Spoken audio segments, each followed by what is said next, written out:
Hey, it's Tax Quips time from TaxMama.com. Today, TaxMama wants to talk about getting older. I just got off the phone with my mother and we're still laughing. One of her friends is over 90 years old and just got her driver's license renewed for 5 years. Well, you don't have to be 90 years old to start thinking about senior planning, though these days, old seems to come much later than it used to. What things should you start thinking about? Well, my friends, none of us is getting younger, so let's look at a few simple tasks to make things easier for us when we get there. If you have assets other than a bank account or home, consider establishing a living trust. Although you already know it will help your heirs avoid probate when you ultimately die, did you know that the living trust can be of value to you if you become incapacitated? Yes, all you have to do is name a trustee to take care of you and things can go on as they were. Make a list of all your insurances with policy numbers, contact information, and so forth. Update the beneficiaries on all the policies. We still have to do that. And if the beneficiaries are minor children or young relatives, talk to an attorney about how to name a trust instead of the children, or name the living trust. Include your life insurance policies as well as your health insurance policies. Remember all those policies that come from the banks and credit card companies that give you $1,000 or $10,000 coverage at no charge? Don't throw them away. They might pay off and they're free.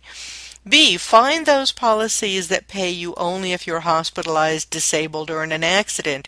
You may have been paying for some of them via your credit card or automatic withdrawals from your checking account for years without thinking about them. Locate any liability policies from your business or job and disability policies if you have them.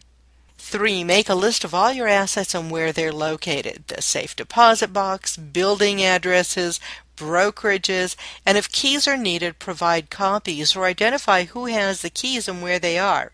Review the title to all these assets or place the assets into the living trust. Better yet. 4. Make a list of the long-term debt, things that take more than just this year to pay off, and credit cards with account numbers, contact phone numbers, and so forth. 5. Most importantly, if you're responsible for any young children, make plans for who's going to take care of them if you can't. Be selective. It shouldn't just be someone you love and trust. It should be someone who's capable of loving and cherishing children and who can be parents as well.